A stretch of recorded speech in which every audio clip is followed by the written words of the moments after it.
続いて、東京工業大学生命 And 理工 next, 学院 we would like 特 to 任 ask 准教授 and Associate specially Professor, appointed Department of Associate Chemistry, Professor Massachusetts Bradley Institute of Technology, Pentalute ペンタルーツ先生にご講演いた from だきます。 the 事前収録ビデオに Massachusetts なりま Institute of す。ではお Technology, 願 and い we いた have し the ます。 pre-recorded video. Technology that we've been developing at MIT in my laboratory in the Department of Chemistry. I'm also thankful to the hosts and to the organizers for having me give a speech about technologies that we've been developing as part of this World Research Hub at Tokyo Institute of Technology that I'm a part of in collaboration with Professor Ueno. Very much have enjoyed my interactions, and I look forward to interacting more in the future. It's unfortunate that I couldn't come out to Tokyo Institute of Technology to give this speech and to interact with you guys in person. So I'm going to talk to you today about rapid response technologies for drug discovery. And what we've been doing is we've really been focused on the notion of design, build, and discover novel drug leads that can go after important protein targets that are certainly stable, non-immunogenic, and of course, functional. So we've been working on this and we want to do it in a rapid manner. When we say rapid, we mean that we want to be able to move the timeline that exists now, which takes months to screen and sequence, along with synthesis and testing and validation, and move this timeline all the way to discover novel chemical matter in days. This is our main goal, and we want to bring all the technologies that we have in order to accomplish this, and if needed, invent new technologies. So I'm going to tell you about our binder finder platforms that we've built at MIT, and this is mainly to discover new drug lead molecules to go after important biological targets that are hopefully related to disease. We've started our efforts working with one bead, one compound combinatorial beads. We've since moved to do our screening efforts in buffers, directly in solution against protein target of interest. And lastly, we're doing our discovery now in animals, live animals. So one of the things I really want to point out is that we're most excited about chemistry and using chemistry to drive our design of our libraries. And the molecules that we design are built mainly from amino acid-like molecules. They'll contain a N-alpha amine and a C-terminal carboxyl group. But the diversity that we have in our toolkit is quite vast, spans decades of effort in organic chemistry to make an entire new set of non-conical amino acids that in many cases can even have inverted chirality as shown here. And the arenes, the aromatic residues, contain fluorine or nitrogen containing moieties. You can also have modified prolines or fixed PTM modified amino acids as part of your library. So we routinely use non-conical amino acids. So how do we move forward? How do we do this? So I'm going to point out some of the highlights of this technology and where we're at right now. So the best part of this is we're really sitting in a case where we can make now 1 million different compounds on a solid support synthesis scheme. But we go ahead and cleave and remove these library members from the bead, and we do in solution enrichments. And the way that works is we'll have a pool of 1 million compounds, and we'll go ahead and incubate with your protein of interest. We'll then go ahead and run a high performance size exclusion chromatography and isolate the breakthrough fraction that contains your protein plus any peptides or library members that are in fact bound to your protein, your targeted protein. And we'll figure out what actually associated to that target protein by de novo MS/MS sequencing. Importantly, this approach is completely label-free, and so you don't have any artifacts or potential challenges due to how you immobilize or label one of the either library members or bait protein. That's not needed in this case. So where are we at? So the technology is essentially at the stage of being at the limit of mass spectrometry. And if you want to do high fidelity de novo MSMS sequencing on an Orbitrap mass spec, we found that we can have high confidence in deconvolution identification of novel peptides when they're within mixtures of an elution that gives you around 600 sequences per hour of LCMS run. And our requirement right now is around 100 femtomoles per peptide or per monomer. So what we'll do is we'll go ahead and incubate with our synthetic peptide pool. We'll do our enrichment.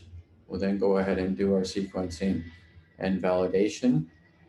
We went ahead and showed that you can in fact do this quite efficiently against a number of protein targets, and this was reported in Nature Chemical Biology this last year. So one of the interfaces that we got most excited about was this P53 MDM2 interface. This interface is a driver of many types of cancers. It's when you have overexpression of the MDM2 ubiquitin ligase protein. And what that does is it goes ahead and binds P53 and essentially initiates degradation. And so the cancer cell can grow unconditionally. What's been shown is that if you break apart this interaction, you can restore levels of P53 and initiate cancer cell death.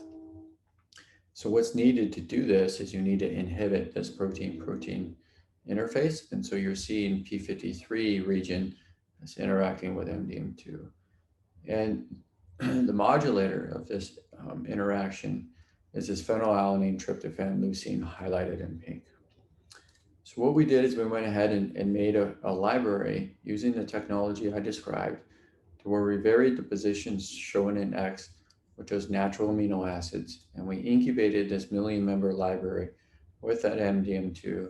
We asked the question, do we in fact identify high-affinity peptide fragments directly after this enrichment?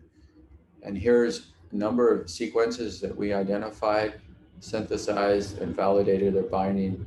And sure enough, we found high affinity to MDM2. So you can see that right out of this experiment, you identify sequences that have 45 nanomolar affinity for MDM2. So as I mentioned, we're most excited about using non-conical amino acids. And so we've certainly done that. So that's what's enabled by using the synthetic chemistry here.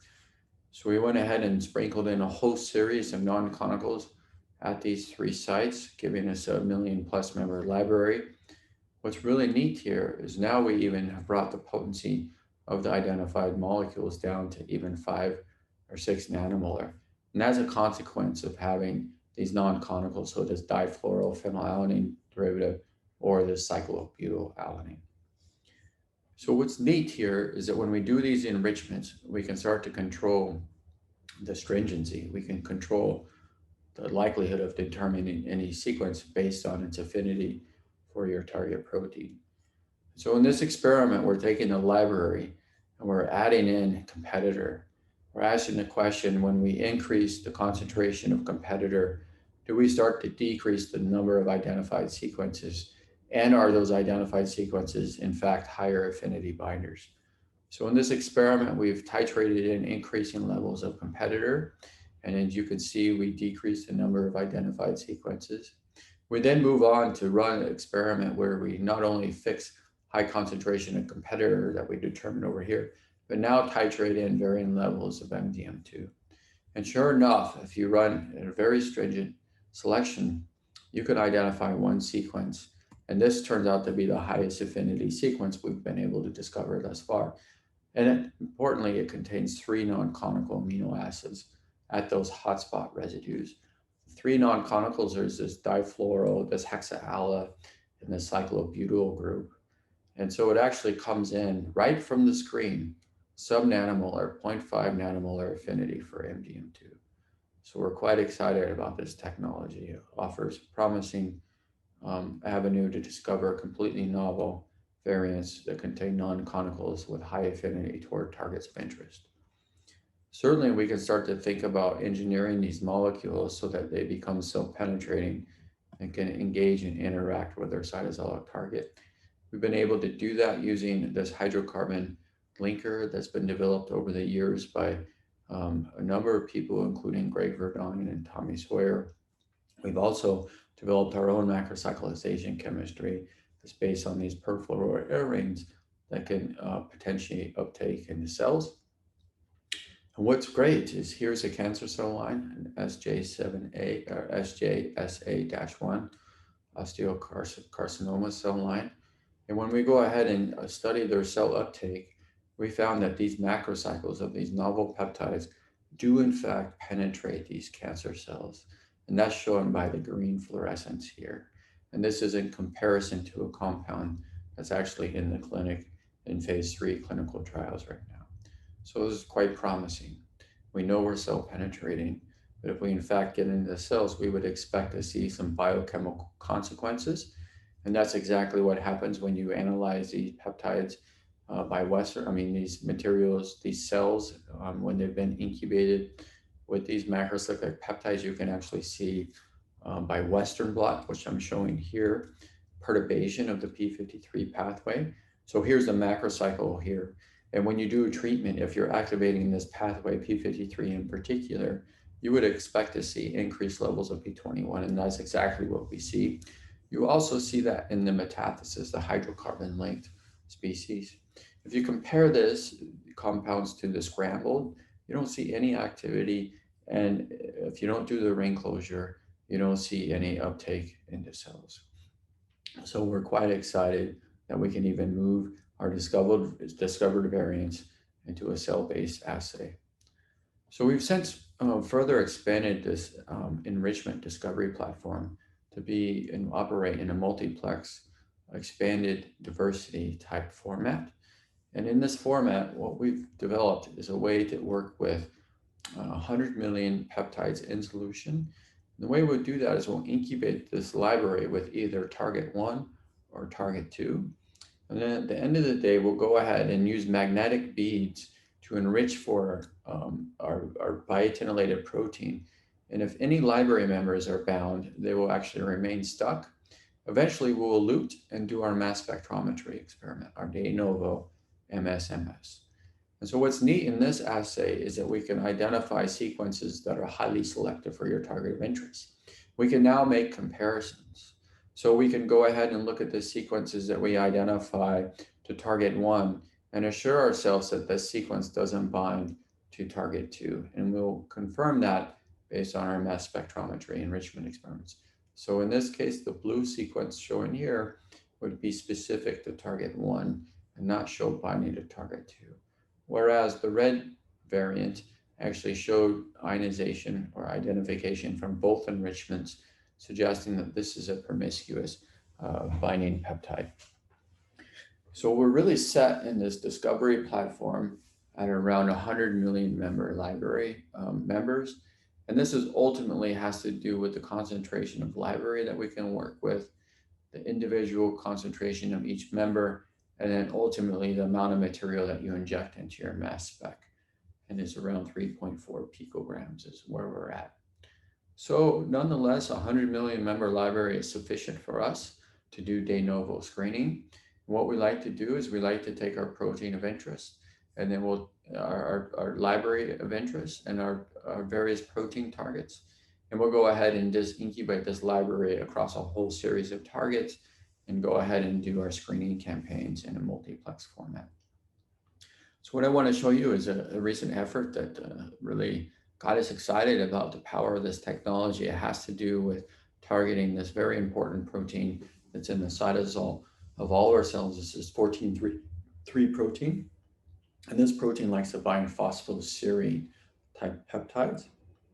We wanted to know if we could discover a completely novel sequence built entirely with non-naturals that has very high affinity. We did this experiment with Professor Christian Ottman in University Eindhoven and Bente Samson. So what's neat is this whole library contains not only phosphoserine, but a wide set of non-conical amino acid residues. So we went ahead and took this phosphoserine library and incubated it against our target 1 versus target 2. And then we focused on sequences that were only selective to the 1433 case. So right out of the experiment, we've actually discovered completely novel sequences that have high affinity for 1433. This work was just published in Nature Communications this year. We went ahead and even did an X-ray high resolution 1.8 angstrom structure. And what you can see here is clear electron density that's allowed us to identify how this synthetic peptide actually interacts with 1433. Moreover, what we've found is that this beta-alanine residue actually enables this nitrophenylalanine to form an interaction with lysine, as shown here. And without this beta-alanine, this extra carbon moiety, you wouldn't be able to wrap around and be able to form this new interaction. Moving along, we've since expanded this technology to do the discovery directly in an animal. Right now, we can take a 1 million member library, all D amino acids in this case, and do a direct injection, and then capture specific tissues from the animal and ask the question whether or not any of these sequences have been selectively enriched. So we did this, and we identified a whole series of novel D peptides that bind red blood cells. In particular, some of the sequences I'm showing here, actually we've confirmed to have nanomolar affinity for red blood cells. How we did these experiments and validated the sequences we identified, we went ahead and immobilized our discovered sequence DQLR on a protein called protective antigen, and then did a titration experiment on red blood cells and determined the actual association. And sure enough, we see high affinity association with red blood cells. We've done that across this entire series of sequences, and they in fact have high affinity toward the actual erythrocyte. We've also put a fluorophore on these sequences and found that they localize to the outer leaflet of the erythrocytes, as shown here. And we're currently working to identify the exact protein target that they're binding to. When you attach proteins to red blood cells, it's a pretty neat outcome in that you can build up immune tolerance to foreign proteins. So what that means is that you can minimize the anti-drug, anti-protein antibodies, and this is certainly important for development of therapeutics. So with this discovered sequence, we've actually taken an immunogenic protein and used this sequence to mobilize it on red blood cells and injected in mice. And then we've asked the question, do we generate antibodies toward this foreign protein? And so this is protective antigen, and if we don't modify it with this red blood cell binding peptide, we actually see the expected immunogenicity of generating antibodies. Whereas when you put this red blood cell binding peptide on the antigen, you actually start to minimize or reduce the level of antibody that's generated. And this is even held up after challenge experiments. We then moved forward and did an additional experiment where we scrambled this binding peptide, and sure enough found that the actual sequence is required to observe this reduced immunogenicity. So we're having a lot of fun here, making great progress. And then this terrible pandemic has come upon us, has to do with coronavirus. We've certainly taken and leveraged our platform to discover novel variants to combat coronavirus entry into cells, but then also developing new diagnostics to detect coronavirus. So we've certainly gone after how the receptor binding domain from the spike protein mediates entry via the ACE2 receptor in the cells. And so this is an active program in the lab right now. Thus far, we've been able to take our discovery engine and take a large library, 4 aliquots of a 200 million member library. And right out of the gate, we've discovered completely novel sequences labeled here 1, 2, and 3. And we've been able to confirm that they in fact have high affinity for the coronavirus spike protein. And so we've since moved in to do selective capture assays to see if we can pull down the spike protein from complex media. And so in this experiment, we've incubated in the receptor binding domain from the coronavirus spike protein. And then we've incubated that complete mixture that contains albumin and other competing proteins with our peptide immobilized on these magnetic beads. We've been able to go ahead and do our capture and release and show that by gel, we in fact can only pull down the coronavirus receptor binding domain by virtue of these de novo discovered peptide segments. We're quite excited about this. We're certainly thinking through developing an ELISA-based detection assay that will allow us to take complex milieu, biological media, and be able to do a detection experiment based on ELISA to understand if coronavirus is present. And so we've been able to get our assay in ELISA format down to around 100 picomolar detection levels. We need to go much lower than that to eventually arrive at a diagnostic, but we're certainly moving in the right direction. So these are our platforms at MIT, just giving you a short overview of these platforms and some of our latest findings. I look forward to further interactions with you and your colleagues at Tokyo Institute of Technology. I think the World Research Hub program is really an innovative, exciting idea, and I hope that it could continue to foster interactions with universities throughout the world and hopefully lead to some exchange programs and joint publications and, importantly, shared knowledge and advancement. With that, I'd like to thank you guys for your time. And again, I apologize for not being able to make it out to Tokyo to give this talk in person.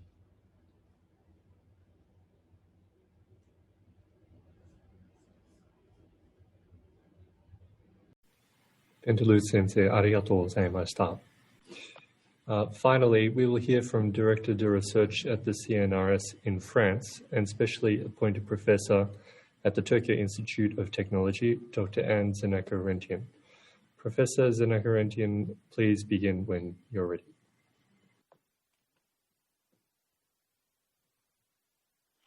Can you see me? Can you see my screen? Yes. Yeah, okay. Good. Thank you. So first of all, I would like to thank you for giving me the possibility of presenting our collaboration work here. I feel very honored to be part of this symposium. And I would like to start by thanking all the people who participated in this work. Of course, the members of the Tokyo Tech team, Professor Fuji and Professor Ishiushi and Dr. Hirata, but also very talented students who did a lot for the success of the experiment. And I won't forget, of course, to thank the generous and continuous support of the World Research Hub initiative and the Tokyo Institute of Technology.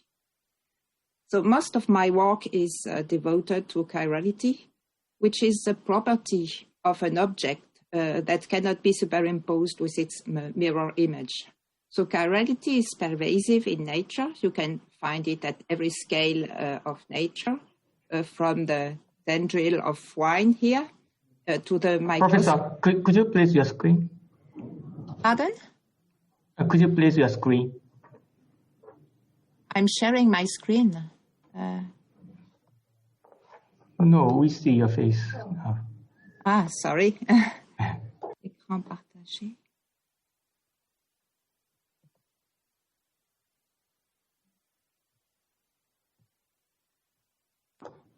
Is it? Yeah, it's fine now. Thank you.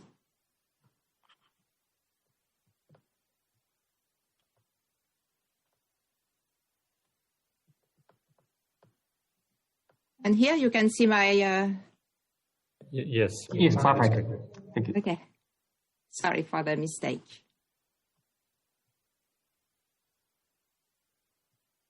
Okay, so I was up to the definition of chirality, which is the property of an object which cannot superimpose with its mirror image.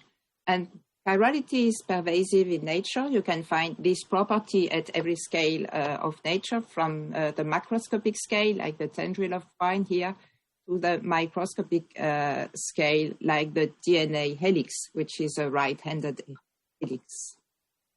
So since the discovery of Pasteur, a French chemist of the 19th century, we know that chirality is intimately related to life. Indeed, Pasteur discovered that tartaric acid, an acid which is present in wine, is composed of two sorts of molecules which are mirror images to each other. So today we would call these mirror images enantiomers, and in what follow I will call them enantiomers L and D. And what was important in Pasteur's discovery is that chirality is related to life. Indeed, a tartaric acid produced by a normal chemical reaction like heating is produced under the two enantiomer forms. You can find as much L molecule as D molecule. In contrast, tartaric acid produced by wine fermentation only exists in its pure L enantiomer. So this is due to the fact that fermentation is a process related to life and due to bacteria. So as a consequence, biochemical processes are enantioselective. It means that they make the difference between the two enantiomers. And this also results to what we call the homochirality of life. Natural molecules, which are the components of the biomolecules, all exist in one enantiomer only.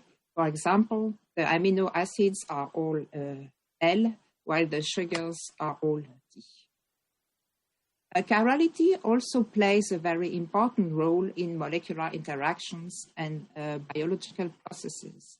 For example, this drug here is a cough medicine which is given without prescription in its dextro form, its D form, while the L form is a potent narcotic and can kill you at a very small dose. And this is due to the fact that the drug, the chiral drug, interacts in a different manner with the receptors in the body because the drug is chiral and the receptors are chiral too. And this can be compared to the interaction between two hands. You don't have the same contact points or interactions, whether you use a right and a left hand, as I show here on the left, or whether you consider two right hands.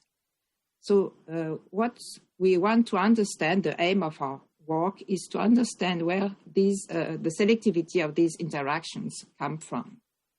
And to do that, we consider that we know that the selectivity of this interaction rests on the formation of weakly bound contact pairs, LD and LL, which are endowed with different properties and structures.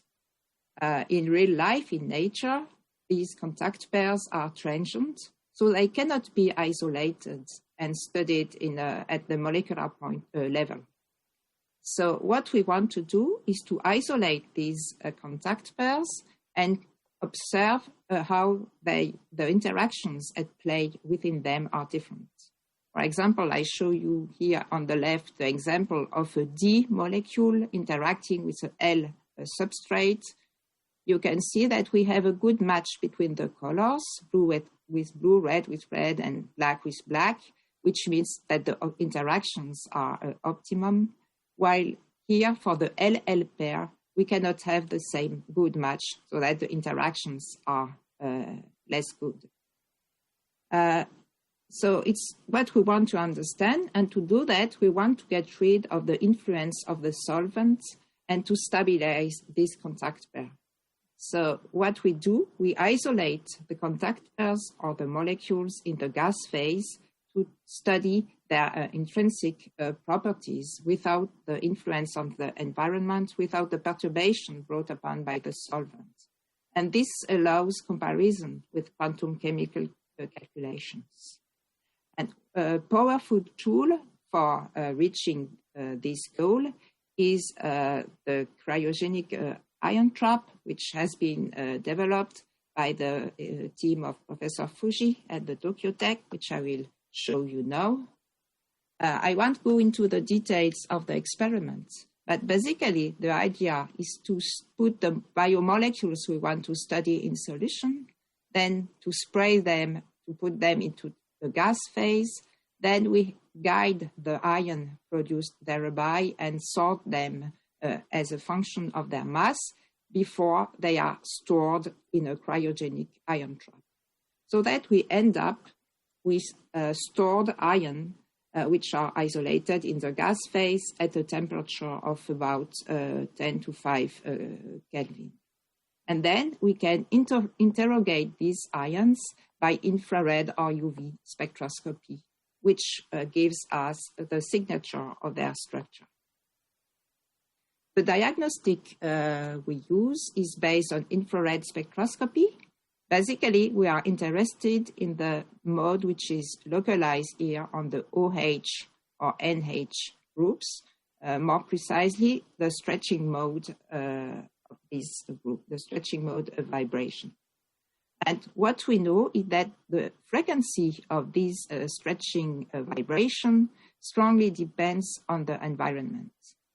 When the OH is free, it has a given frequency, let's say 3660 wave numbers, and when it interacts with its surrounding, the frequency shifts down in energy. So, for example, for a weak interaction with a pi ring, we have a slight shift, but for a stronger interaction, we have a larger shift. And the stronger the interaction, the larger the shift. And this can be taken as a measure of the interaction with the environment. Of course, it's only a rule of the thumb experiment. We also resort to quantum chemistry calculation to determine the structure. So the first example I will show you is related to chiral phase chromatography. So chiral phase chromatography is a method which allows discriminating between the two enantiomers of a molecule. It rests on a chiral phase, which is silica grafted with this sort of cavity, cyclodextrin, which are chiral cavities made of sugar. And this cavity can include the two enantiomers of a chiral molecule in a specific way. And if one of the enantiomers is more retained by the cavity, it will elute more slowly. And this is a way one can discriminate between the two enantiomers. The mechanism of interaction with the cyclodextrin is twofold. First, we can have the molecule binding to the surface. This is not specific because the molecule is more or less dangling outside and doesn't interact strongly with the cavity. Second, we can have the formation of an inclusion complex. The molecule of interest can insert within the cavity. And in this respect, one often refers to size effect, saying that we have a good insertion of the molecule if its size fits that of the cavity. But this size effect is not specific in terms of chirality, because the two enantiomers have exactly the same size. So if we want the cavity to differentiate between the two enantiomers, we really need specific interactions. And this is what we show. I show you here the mass spectrum of the complex formed between the cyclodextrin and the two enantiomers of tyrosine. Of course, mass spectrometry, as you can guess from its name, measures masses, so it's blind to chirality. And to overcome this difficulty, we have used isotopically labeled L-tyrosine, so that the complex with L-tyrosine doesn't have the same mass as the complex with D-tyrosine. And what we see is that there is a clear chiral preference of the cyclodextrin for D-tyrosine. In other words, the binding of D-tyrosine to cyclodextrin is easier and more efficient than that of L-cyclodextrin. So how can we explain that? As I told you before, we resort to the infrared spectroscopy as our diagnostic. So I show you here again on the right-hand side the image of the molecule we study. and we will follow the position of the different protein group of the molecule, namely the acid, the OH, phenyl OH, and the amino. And we will compare the position of the frequency associated to these different groups in the bar molecule and in the complex. I will start with the acidic OH. You can see that it's here in the bar molecule, and in the complex, this band completely disappears because it is shifted down in energy. It means that the molecule interacts through its OH group with the cyclodextrin.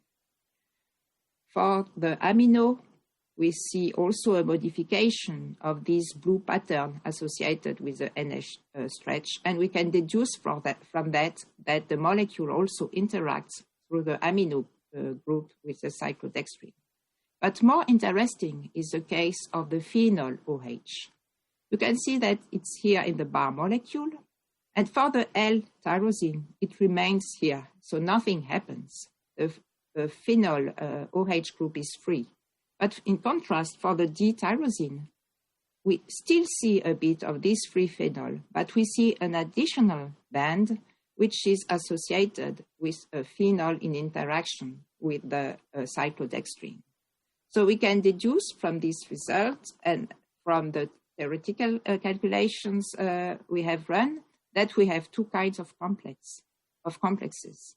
In one of these complexes, the phenyl part is dangling outside. This is the case for L-tyrosine, and it also exists for D-tyrosine. But there is another complex, which is much tighter, much more rigid, in which all the protic functions are bound to the cyclodextrin cavity. And this complex only exists for the D-tyrosine. And this is how we explain that we have specific interactions and chiral preference for D-tyrosine. Indeed, this can be experimentally confirmed by comparing the mass spectrum of tyrosine, which I showed you before, with that of the mixture of phenylalanine and cyclodextrin. Phenylalanine is almost the same as tyrosine, simply it lacks this OH group, and so it cannot have this specific interaction which ensures a chiral recognition. So chiral selectivity is definitely not a shape or size effect. It's really due to this specific interaction with this phenolic OH. I will now shortly go to this work was recently accepted in PCCP, so we could keep working during the pandemic and write this paper, and we were happy to see it selected as a hot article. So now I will say a few words of another example of studies that this setup allows doing, on the example of the beta-adrenergic receptor. So recently, Professor Kobilka was awarded the Nobel Prize for determining the molecular structure of biomolecules, in particular that of the adrenergic receptor in interaction with a ligand, for example, adrenaline.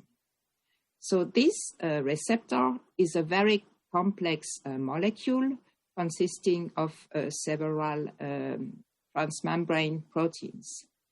But in this case, which is pretty rare in biology, the interaction with the neurotransmitter is localized on a very small part of the biomolecule, more precisely on the short peptide sequence of the transmembrane 5 helix, which is called SIVSF, from the name of the amino acids which are contained in it.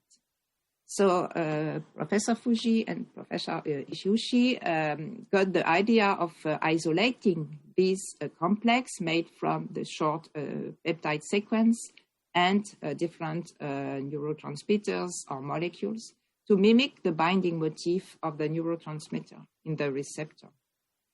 And what they discovered was that for non-proper ligands, in other words, ligands which don't activate the receptor, the binding site was only on the amino protein group here.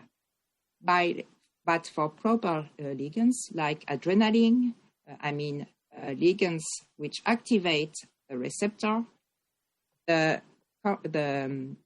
complexes formed are either amino bound, but also catechol bound with interaction between these two OH group with a peptide. So what we added in our collaboration was to understand the role of chirality in this interaction. So we repeated the same sort of measure and studied by infrared spectroscopy the complexes made from these peptide chain, which was by definition all L in chirality because it was a natural peptide, and the two enantiomers of adrenaline. And this work was published last year in the Journal of Physical Chemistry letter, and we were happy to have this nice cover. And the spectroscopy result interestingly show that for the D-adrenaline, that is the non-natural form, the one which doesn't exist in nature, we only have the amino bond structure, which is a characteristic of non-proper ligands, those who have no biological activity. While for L-adrenaline, the one which exists in nature, we also have catechol bound structure, which is characteristic of proper ligands, those who have biological activity. And this is facilitated by this additional specific interaction, which locks the system in the appropriate position, which is not possible for D-adrenaline. I will now go to conclusion. We have shown that a short peptide sequence is able to recognize the chirality of the neurotransmitter, and that only the natural L form of adrenaline has the properties from the complex, a characteristic of active ligands. We have also shed light on the role of specific interactions that lock the system in the appropriate position for chiral recognition. Here, thanks to this COH interaction, and here in the first case I presented you, thanks to this phenol OH group. And I would like to thank you for your kind attention. Thank you.